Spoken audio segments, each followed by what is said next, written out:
Alright guys, if you don't know who I am already, my name is Matt Forsyth. I'm the owner of Lente Media, and I've scaled my agency to $10,000 per month, and using the same principles I'm going to teach you in this video, I'm going to be taking it to $40,000 per month. And if you don't believe me, here's the proof.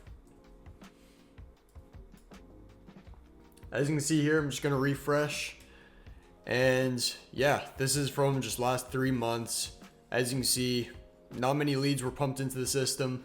Don't even have to send that many emails off just to achieve 80% open rates, 21.6% reply rates, and a 113% positive reply rate. Yes, we got above 100%. That's just how good we are.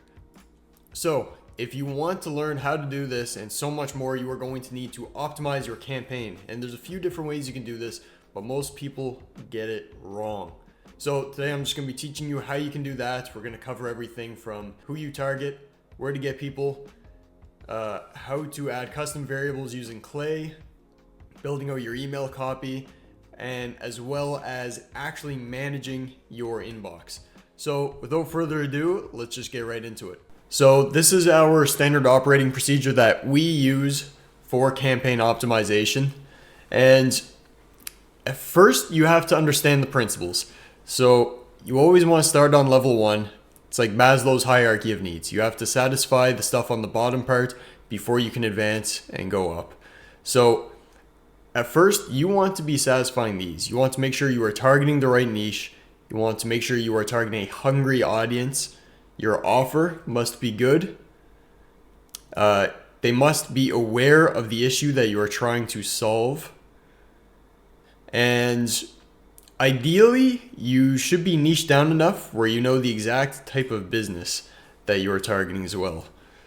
So once you finish level 1, once that's beat, you can now move on to level 2, which is going to be more so in the Instantly or Smart Lead software, whichever one you use. Perhaps you use another, but you're going to be looking at actually how you target that niche too. So make sure you're targeting decision makers and it's in the right geographical location. For lead sources, some people use Apollo, some people use others. Really comes down to preference and who you are trying to target. Make sure that deliverability is good. So that means that your email campaign or your email accounts are set up correctly. Just stuff like that. What strategies you are going to use to target them. So it might be a direct approach, could be an indirect approach, stuff like that. And finally, the email copy. If you're not doing good email copy, you are not going to get good results. So you have to make sure that you're using an approach that is nonchalant, non-intrusive, and doesn't come off as too salesy. You get the point. So once that's good, now is the part where you're already getting replies, you're getting people in the inbox, and this is really just where the fine-tuning begins. So this is also the stage where you're likely scaling. So you want to make sure the call to action is good. You want something that's non-intrusive. So that means it should be, on the first contact, you shouldn't be asking them to go on a call with you. These people barely know you. You want to just ask them a qualifying question that is also something that a customer might ask them anyway. And that way, it's a very low resistance ask. And it just prompts them to respond to you. It's pretty much just the old age principles at play here. So it's the foot in the door method. You just say something to get them intrigued. Next, you get a little more specific into sending times. So if you are sending emails to people in Europe, you shouldn't be sending them at the Canadian or United States time zones. So, you optimize the tiny things now. Settings for it, you want to make sure the accounts are warmed up. You want to make sure that whenever you get a reply from someone else in the company, that it's going to stop the automations. You want to optimize the amount of emails that are going outbound every day. So you might only want to send out 100 per day. So then it gives you the ability to gauge how many leads you can get from that, and then double that to 200 in the future, just as an example. You also choose other settings, such as when you're doing A/B tests. So it gives you the ability to choose what you were trying to optimize for. The open rate, click rate, reply rate, whatever that may be. And finally, you'd like to optimize and test your follow-up copy. So when I say follow-up copy, I mean once people have already responded to your initial sequence, this is where you give them a little more information about your business, what you're doing. And again, you want to optimize for reply rate. So you want to appeal to their desires. You want to make sure that they are engaged, that this actually speaks to their pain points or desires, and that is ultimately going to get them to respond. So this is crucial before we start the actual SOP. This is also a very important part. So this is the level of importance. And at the bottom, it is the utmost importance. Same idea, level 1, 2, 3. You need to find your hungry niche. You need to go in Apollo or whichever software you use to actually get your lead list and make sure you are targeting all the right things. So decision makers here, the correct departments might only be relevant to the marketing department, sales department, etc. Make sure the industry is legit. So stick to a few industries, like one if you can. That's going to be the most effective. And that ties into niche slaps. Just pick one niche. You can make money in all of them, but you can't make money with all of them. Not at the same time, at least. Type of business, because this is a super good variable to have in your email copy. And finally, location. So geographical location. Now you can advance to the next one here, which is email copy. So you need to master this next, so you get fantastic results in email marketing. Optimize for open rate, reply rate, and positive reply rate. So open rate is going to be directly linked with the subject line, so test for that first. Then test for the body, which is going to be reply rate. So make sure it's engaging. Make sure it appeals to the desires of the customer, not your desires. Remember, you're there to help them more than they're there to help you. And then after that stage, you move on to number 3 here, which is follow-ups. And that's where you can optimize even more reply rates and make sure that you are leaving a positive imprint on every person you talk to. And it normally results in way more genuine connections with prospects. So even if you don't end up booking an appointment with them, at least you can connect with them on LinkedIn or build rapport or build an actual sustainable relationship with them. Because remember, guys, it's not all about sales. You want to build sustainable relationships with as many people as you can, not because it's going to benefit you, but because genuinely that's the best thing you can do in life. Make a positive impact. So once you're there, again, it's fine tuning. And to be clear, these two go hand in hand. They're slightly different, but each has their importance. So this stuff does not matter as much at the top. It's not going to make as much of an impact as this or the ICA, the ideal client avatar, or even email copy. But there's an analogy where when you're racing horses, the horse that comes in first place gets all of the money, but they don't win by 30-40%. They win by 1%. Or a better analogy actually is Usain Bolt. Okay, this guy runs fast and he makes a shit ton of money when he wins. But the thing is, who came in second place? You don't even know because it's irrelevant. You only know Usain Bolt.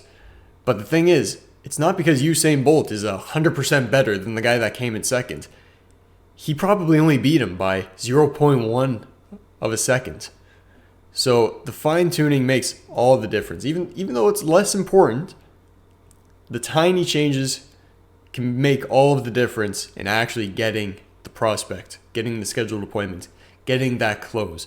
So you want to fine tune your settings, your follow-ups for how you actually book people in, and scaling your outreach. So now that we know this stuff, now we can actually take a look at the actual SOP. If you're curious what this is, it's basically just a more specific version of everything in this part here. So we're just going to hop right into it. So you start here and you want to find a hungry audience right off the bat. So some questions you should be asking is, does this audience have a burning desire for your client's product or service? If they don't, then you want to keep looking, okay? You're just going to go right back to square one here. Now, another thing that you should be questioning, which isn't in here, is the industry growing? If the industry isn't growing, then you're really just working against the tide on this one. In the best case, the industry is growing and you can grow with it. It also means if they're growing that they have a demand for active services. So, little pro tip there. When you move down the chain here, are they accessible via email? There's going to be some very niche types of businesses that email is not going to be the best way to reach them. It might be better over social media or by phone or by mail, for all that matter. So if they aren't accessible by email, you better keep looking for that hungry audience and you go right back. At this stage, you're probably good. You can move on to the next step. But if your company is really optimizing for the best possible experience, you're going to want to go down here and invest in niche research/interviews. And you can do this while your email accounts actually warm up. It's just an efficiency. So what I mean by doing research and interviews is actually finding people in the hungry audience that you believe is a good demographic and actually just interview them. So you can offer them, you can do an outreach campaign or cold call them and just say, hey, like, this isn't a cold call, but I'm just curious. If you just hop on a quick call with me for 20, 30 minutes, I'll give you a $10 Starbucks card or whatever that may be.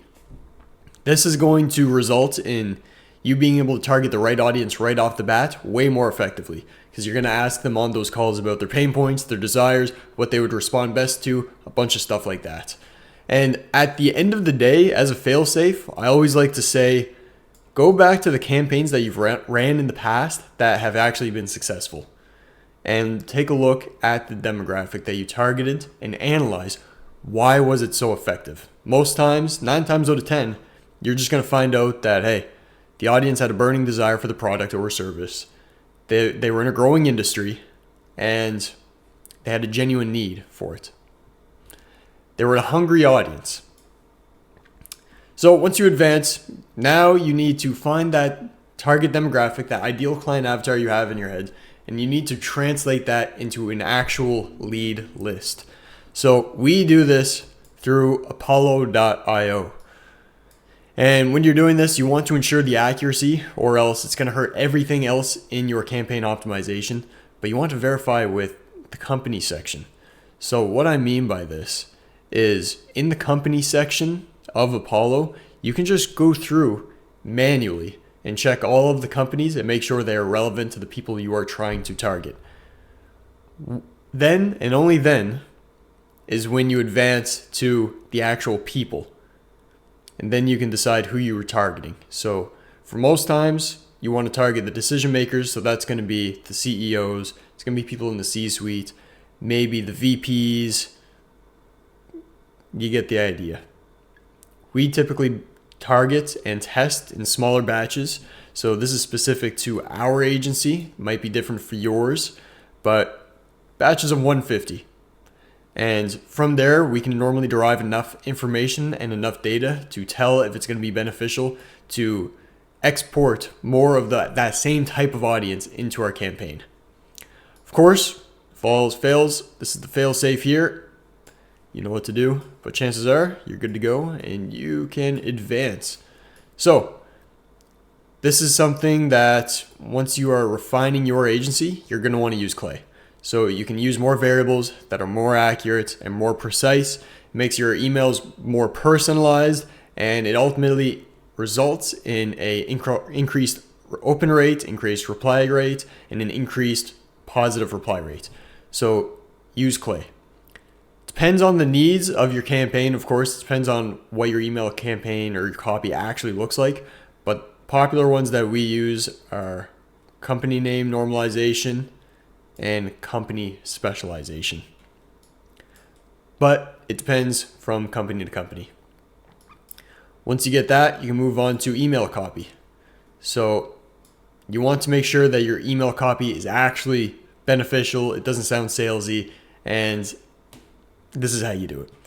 So a lot of people, of course, we have our own strategy. We always called it the non-intrusive strategy. I've heard other people call it the Trojan horse strategy and a few other names. But basically, and I'm actually just going to sideline here super quick.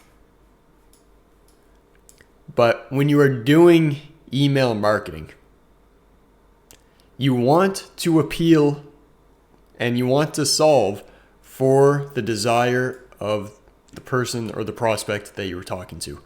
So this is the framework.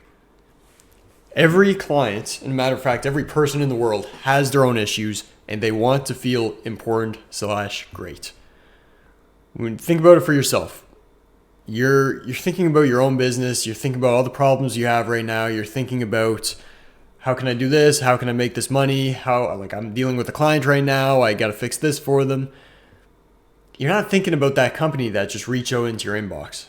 That's talking about their own company. It's talking about how they have these achievements and they do this. You just care about yourself and your own issues. So when you do outreach, solve for their issues. So most people are going to feel important through status and money. Sounds shallow, but this is the truth. 99% of people are going to feel the importance through status, and so with status comes money. More money is, if you're targeting decision makers, if you're targeting owners of companies, they're going to make more money by getting more customers. And the more money is going to make their status better, and the status is going to make them feel important. You can see kind of like how this trickles down. So for us, a lead gen agency, we promise them they're going to get more customers. So when we reach out, we haven't exclusively told them that we're here to get them more customers, but we make it appear like we're a customer themselves and we're looking to inquire from their company. They think we're a customer. Therefore, they reply because they want more money so they can get better status, so they can feel important. And yes, this is slightly misleading, okay? Slightly misleading. But hear me out. We are going to get them more customers because we're a lead gen agency. So, although yes, it's misleading because they think we're going to be a customer, which is going to make them more money, we're not going to be a customer of them. We're actually just going to get them more customers. So that's the framework for that. But going back to the actual optimization here, do you sound like a customer? Yes, you should be checking that off. Is it below 50 words? So here's the mental thought. Most people, when they see an email, they're just going to give it a quick glance. They're not going to read your paragraph or your mini essay or anything, honestly, anything over 70 words. Shoot for 70 words or less. At my agency, we try to do 50 words or less. Sometimes we're doing like 30 words or less. And on the first contact, I truthfully believe that to be a very crucial step. So make sure you're checking that off. And finally, does it have a qualifying question? And is that qualifying question relevant to what your email is about or what you offer as a product or service? This is my personal favorite. Some people will offer a Loom video or something else that's low resistance. I love a qualifying question because it opens the door for them to talk about themselves. It opens the door for them to talk about themselves. It creates an open loop because they want to answer it. You've asked a question they want to answer. And if you phrase the question well enough, it's going to make it so they have to boast about themselves, which people like to talk about their accomplishments. So make them feel good. And you can do that with a really well thought out strategic question. So once you do that, you advance on to inbox management. Inbox management is simple. At this point, you have reply rates that are high. You have people in your inbox. People are responding. Everything's good. Everything is great. So you want to manage this effectively. you want to balance AI automation as well as a personalized approach. So it really is a really strict balance you have to do. I've found the more personalized, the better. So we actually stray away from using AI. So we'll use account managers designated for each client of ours, and they have an incentive. Their incentive is commission, and the better the responses are, and the more personalized they are, the more value they bring, the more money they're ultimately going to make. So, of course, you're going to find after a certain period of time that most people are going to have the same responses to your campaigns. So you can create macros to streamline these replies. So most times in our qualifying question, no matter what they answer, we're going to send off the same response, which is, hey, thanks for the reply. We do this and this for companies struggling with this and this. Is this something you might be looking for? Or we'll do another soft call to action on it. Typically, they'll reply again because they already have invested interest. They've already responded once, so their sales resistance is already low. And then once they've responded again, then we go in and we book the meeting. And again, that's a macro. So it's just click, click, hit send, done. And that segues into the next part here, which is introducing AI/virtual assistants where necessary to streamline. Of course, I like to say that one person can handle 3 or 4 accounts with this method once that the macros are all set in place. But of course, the more you scale your company, the more clients you take on, and the more active accounts that you have, you will have to hire VAs, or you are going to have to use AI or macros to streamline where possible. And then once you get that, things are smooth sailing. You have pretty much everything optimized, all the way from finding the hungry audience, actually finding the lead list, reaching out to them, personalizing it, creating great copy that converts, and on the back end of things, managing the people that come inbound. And those are the steps. That's the money mastery right there, guys. If you can solve for all of these things, this is the full SOP. If you just work yourself through every single step here, you're going to easily make $10,000 per month. And once you keep scaling, you are just going to continue to make more and more money. So I hope you guys found this useful. If you did, of course, just shoot it a like. It shows me that you like this style of content. It shows me that you actually benefited from this, which frankly, I'm here to help you guys. And if you could show the support, let me know that you like it. That's fantastic. As always, guys, hope to see you at the top. Peace.